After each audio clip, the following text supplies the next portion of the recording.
you have two buttons. Button one, you pushed it, and everybody turned into an atheist. This in no way hurt them, harmed them, killed them, anything like this. They just turned into an atheist. Button two, everybody turned into a Christian. Which one would you push? Everybody? Everybody. See, you don't live in a perfect world, though. Answer my question, Adam. Well, this is a answer my question, Adam. I answered yours. Yeah. Answer my question. Which button will you push? If everybody was a sincere believer, I would say Christianity would be better. Well, then that's the end of the debate. That's the end of the fucking debate. Let me explain you why. Stupid fuck. You even understand what you just said? All right, guys, welcome back to my channel, Exploring Faith and Christianity. In today's video, we're going to dive into a heated debate between Adam Green, who's an atheist that believes that society would be better off without religion, and Andrew Wilson, who's a Christian who argues that religion, and specifically Christianity, is necessary for a good and moral society. The debate is called "I Don't Care About Your Stupid Prattle," Andrew Wilson versus Adam Green. Pretty aggressive title, yes, but the discussion itself is very important, and it raises some really important questions. Is Christianity truly a lie, as Adam Green claims that it is? And if it is, then what's the truth? If we strip society of Christian ethics, are we left with something better or something worse? I've taken some notes down while watching this video, and I'll be breaking down my reactions, pointing out logical inconsistencies, and giving my take on why Christianity isn't just a belief system, but rather it's a necessary foundation for a thriving society. So let's get into it. Christianity has all proven itself to not be effective. Christianity is in rapid decline among Europeans in the West. Probably because it's so unbelievable, it's so historically unreliable, and it's so obviously mythological that people just don't believe it anymore. And if they don't believe it, they won't adhere to it, it won't work, and it won't be an effective solution. Israel and Zionism has no greater supporters than Christians. America and Europe is headed towards disaster, and this decline happened on the Christian watch. Andrew's trying to salvage this sinking ship, but it's outdated. There's no baby in the bathwater, and you just need to let it die, and we can move on with some actual solutions and visions that aren't rooted in ancient superstitions and in Hebrew myths. Christianity has also led us to Zionism. The fruits in Christian morality led to liberalism. A lot of former Christians end up being the most liberal and progressive people. The reason that we don't have a right wing that's secular is because it's so dominated by the right. They block out any non-religious right-wing. Just imagine how much better we could do having arguments against the radical left, arguments that are based in reality, not in the Bible. Christianity hasn't just been subverted, it is the subversion. And you're going to argue about we can't have morals, we can't have a society that's completely degrading. I could show you how the God of the Bible is not moral. I can show you all of the teachings that could be detrimental, that have been detrimental. I'll end here. Oh, you're also going to say, what are you going to replace it with? That's what I always hear from you guys. What are you going to replace it with? But you don't need to replace a lie to prove it's a lie. You don't need to provide, I don't need to provide you with a magical cure to acknowledge that your diagnosis and your treatment isn't working and it's not the solution. It's destined to fail. Why would I have to give you more myths to replace the old myths? We would be better off just transcending past the age of superstitious mythologies, deal in reality. No, let me ask Andrew this, and then So a lot of opinions being shared here, a lot of opinions being expressed here by Adam Green. You know, it seems like he has an outward look towards Christianity that, you know, it's a negative thing for society. It's a mythical belief, you know, that it's not even a real thing. So we can't battle, you know, a lie essentially. And replace it. Like, we don't need to replace a lie because essentially it's just a false belief and all that. I understand, you know, where he's coming from in that aspect, but it honestly doesn't really make sense, because to call something a lie means you really need an alternative. You need a truth, right? So you need something else to replace that. So here Adam plays on the idea that Christianity is a lie. Okay, if Christianity is a lie, then that assumes that there must be a truth. That's how truth and falsehood work. If something is false, there must be a correct alternative to that falsehood. Adam Green doesn't define here what the alternative alternative truth is. Is it atheism? Is it secular humanism? Is it some other kind of philosophy? You know, simply saying Christianity in itself is false and not presenting a solid replacement, it's really not an argument. It's just an opinion. So this whole rant here just feels like his opinion, which is fine, but it doesn't really tackle the issue of why is Christianity a lie, and therefore what is the truth. And this is a common problem I see within atheistic rhetoric. They'll tear something down, but they offer no viable solution or structure to replace it. If Christianity is truly false, what do you propose instead, right? And more importantly, how does it lead to a better society if we substitute Christianity with atheism, or with whatever it is that you are claiming is better for society, or claiming is a better truth alternative than Christianity? He can take on whatever he wants, and it'll be a free for all after this. Do you think you need Christianity or Orthodoxy or anything else as a basis of morality? Like, does that? Obviously, you do. Yes, I do. asking. But the thing is while I believe in the foundation of Christian ethics as being superior ethics to all of the ethical system, my core belief is that politics are downwind of culture. Culture is downwind of religion. That's my core belief structure here. So I do think that you can have societies which are based in other ethical systems, but they're going to be informed by religion, not going to be performed by a lack thereof. So that is my ultimate belief. The truth is written on your heart. There are people who do know and understand morals, even external, the Christian ethic, but they're always in line with the Christian ethic, or they're immoral. Judeo-Christianity has been the dominant force. It has been the status quo. So what we're seeing, where we're at today, is downstream from the Judeo-Christian world. It's not. It's down to be from secular ethics. And so let me ask you a counter hypothetical to the one that you asked me. Let us assume for a moment that Adam Green had 2 buttons. This part is what really gets me excited, because this is Andrew Wilson at his best, essentially. I love when he asks these like deep philosophical questions, these thought experiments per se. I just find them fascinating. I really enjoy when he does these, because he really calls people out on their own beliefs, right? And what they believe. And he really tests the waters of people's own beliefs. So I love when he does these thought experiments, because they just hyper focus on your individual beliefs and what they actually mean in relation to, you know, the rest of society, or its sociological impact, I would say. Yeah. This is you in your current form. Okay, you have 2 buttons. Button 1, you pushed it, and everybody turned into an atheist. This in no way hurt them, harmed them, killed them, anything like this. They just turned into an atheist. Button 2, everybody turned into a Christian. Which one would you push? You have to push one. Everybody? Everybody. See, you don't live in a perfect world, though. Answer my question, Adam. Well, this is Answer my question, Adam. I answered yours. Answer my question. Which button will you push? If everybody was a sincere believer, I would say Christianity would be better. Well, then that's the end of the debate. That's the end of the fucking debate. Let me explain you why. Stupid fuck. You even understand what you just said? And you're going to let me finish? Yeah, answering finish. The question? The reason why calm down. this hypothetical.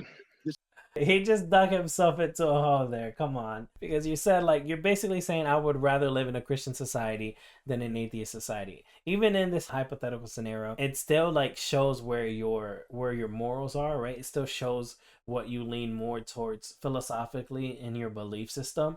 So it really exposes the truth of what you would rather have. You're going to let me finish? Yeah, answering finish. The question? The reason why is calm because down. this hypothetical. Go ahead.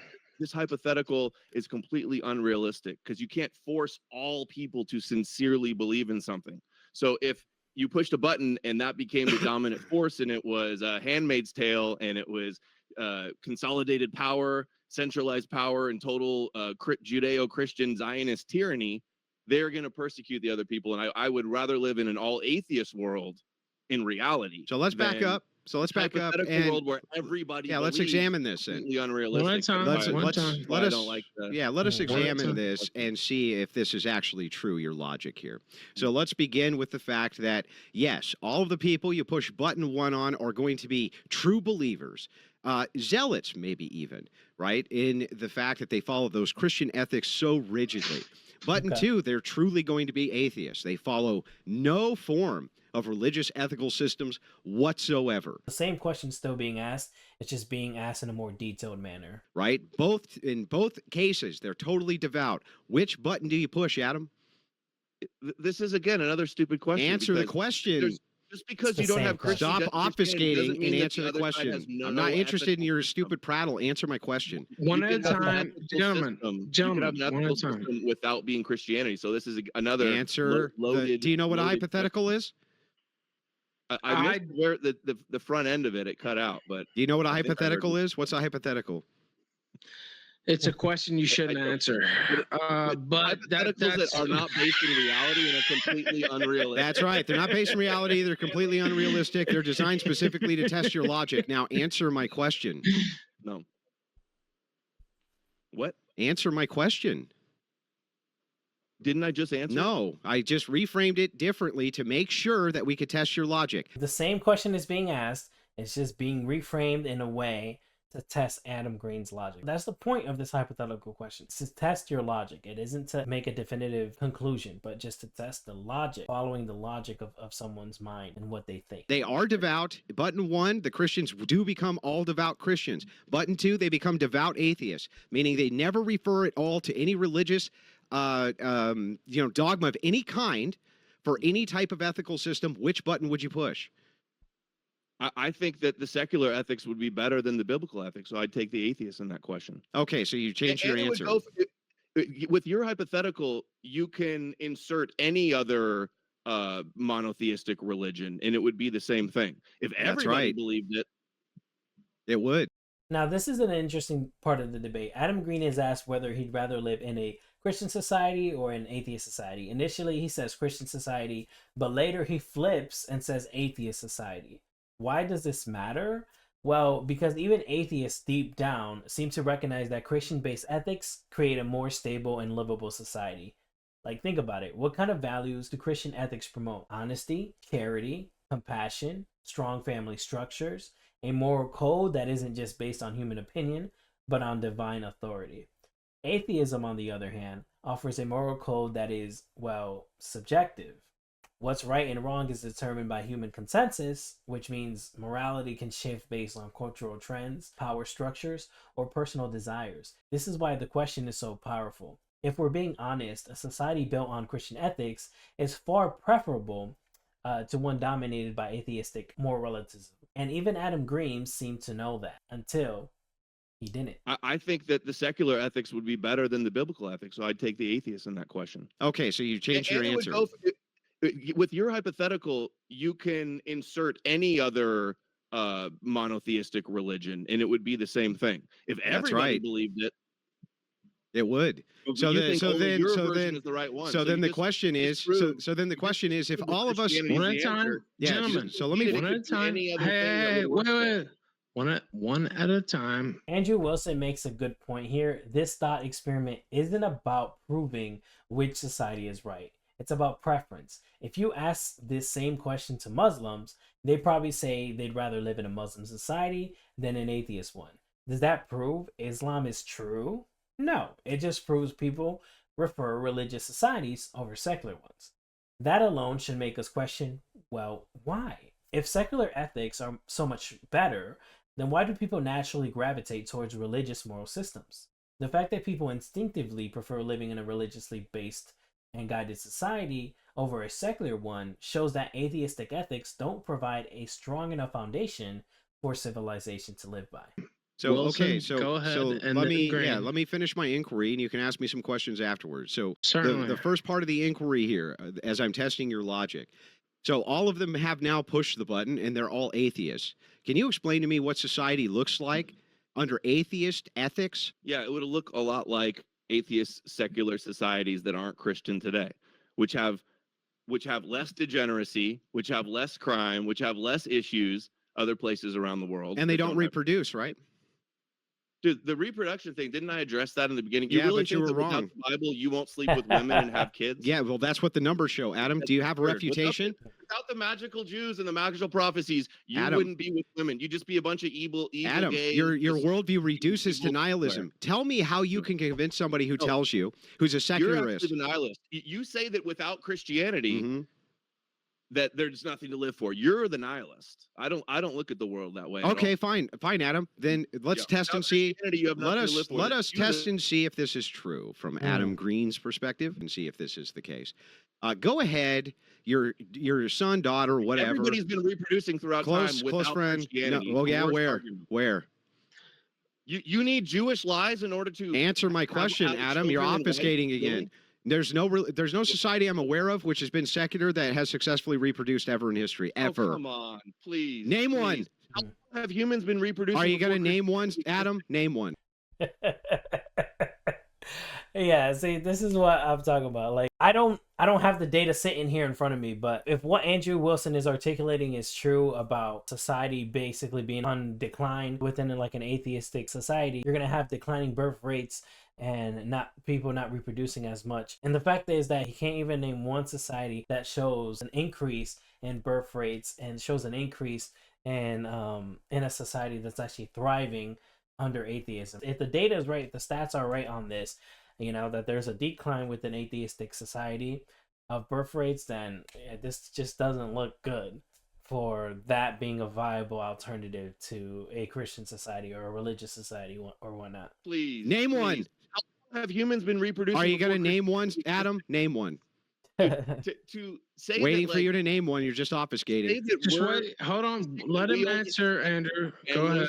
Because of the Bible, without the Bible, it's instinctual in us to want to have sex and have babies. No. That's actually not. That to the Bible that's is not correct. absurd. That's not not correct. To the data, That's not correct. So let me correct you, because obviously you don't understand. It is instinctual in you to have sex. That's true. That is the mechanism which leads to reproduction. And finish inside. Are you? No. Here's the thing. No, Adam. Here's the thing. Stop talking so I can make my point. Adam, stop talking so I can make my point. So if a dude can finish inside of a woman who's on birth control, does that lead to reproduction or not? Oh. Obviously not. Obviously not. So it wouldn't really matter even if the instinct was to bust inside of the woman. If they're on birth control, it's still a non-reproductive act. So even if stop talking, Adam, let me finish my point. Wait. So even if it were true that you had some type of, grounded evolutionary stem to bust a nut in a chick, which I'm not even disputing, it wouldn't matter if she's on birth control. It's a non-reproductive act. And what's happened due to hypergamy and due to the secular ethic of sexual degeneracy, what has happened is that women are having the sexual acts without the reproduction, most pointedly in secular societies. Japan is not reproducing, Adam. South Korea is not. Stop, let me finish. Now, this part of the debate touches on a really interesting topic, nihilism. It's no secret that atheist societies tend to have declining birth rates. Why? Well, because atheistic worldviews don't place much value on family and reproduction. Think about it. If you believe life has no inherent meaning, and if you believe everything is random by chance, if you don't see any eternal purpose, then what's the motivation to build a legacy? Why would you prioritize marriage and children? And the data supports this. Countries with high atheistic populations like Japan, Sweden, and Germany are experiencing birth rate crises. Meanwhile, societies with strong religious roots tend to have higher birth rates. Atheism leads to a form of existential nihilism, and nihilism doesn't build civilizations, it collapses them. And then you can respond. The South Korea is not reproducing. None of the secular nations are reproducing, and only the religious people in those secular nations are reproducing at a sustainable rate. Look it up yourself. Refute it, Adam. And the reason for that is because the nihilism takes hold, and the reason it does is you cannot convince another secularist why it is that they should value offspring. Go ahead and try. Wow. Every society throughout history that wasn't Christian, they all reproduced and survived. Every species throughout time, unless they had some catastrophe and went extinct or didn't adapt, they survived. To say that no, they didn't. Like, we could have a culture that advocated and promoted and incentivized people to have families. And also, as Christianity has been in decline, secularism has been growing, there's other factors that can have been contributing to smaller families and less children. It's not just because they don't believe in Jesus anymore that we're not having the big families that we used to in the past. Okay. And also, the whole premise. Let him respond. Wait, Andrew, let him respond. Hold on, let him respond. Okay. Go ahead. Your premise, why is having more people better? the only way it's important to have super huge families is if you're getting demographically replaced in countries largely because of Christian ethics and having open borders and all of that. So what's so good about having 10 kids instead of 3 kids? Okay, Why is that so so let us important? untangle this complete mess of sophistry because you don't know what you're talking about. First of Oh, all, come on. when you say species have successfully reproduced, species don't have birth control other than human beings, Adam. We're Yeah. the ones with the birth control, Come on Adam. now. Rabbits Yep. don't have fucking birth control, Adam. That's why they're able to successfully reproduce. When it comes to stop, Adam's my turn. Man. When it comes to the fact, It is. when it comes to the fact of, on the other hand, of human beings, we are a higher intelligence. If you can Mhm. have all the fun of sex with none of the responsibilities, from a secular perspective, how can you convince a man that wants to do that or a woman who wants to do that that they should do the opposite and have offspring? You can't do it. You can't make an argument for why they should. You can't do it, Adam. All right, let's talk about the secularist obsession with sex without responsibility. One argument atheists make is that animals don't believe in God, yet they still form families and reproduce. But this is a terrible argument for 2 reasons. One, animals don't have access to birth control, as Andrew Wilson pointed out, right? They're not choosing to have children. They just don't have the option to prevent it. 2, we don't actually know what animals think. We can't assume they don't believe in a higher power just because they don't pray before dinner, for example, right? But here's the real issue. Secularist ideology has stripped sex of its responsibility. It promotes pleasure without consequences. But historically, societies that thrived were the ones that saw sex as something sacred, something tied to family, commitment, and community. When you disconnect sex from responsibility, you get a society of broken relationships, declining birth rates, and moral decay. So what's the takeaway from all this? Well, atheism doesn't provide a strong moral foundation. Atheist societies tend to be more nihilistic and less stable. Christian ethics create a healthier, a more structured, and thriving society. Atheists like Adam Green might want to argue against Christianity, but when put to the test, even they struggle to justify an atheist-dominated world. I'd like to hear your thoughts. Do you think Christianity makes for a better society than an atheist one? Drop a comment down below, and let's keep this discussion going. If you enjoyed this breakdown, make sure to like, subscribe, and share this video. Thank you guys so much for watching, and until next time, my name is Matthew Castillo, and this has been Exploring Faith and Christianity. Peace.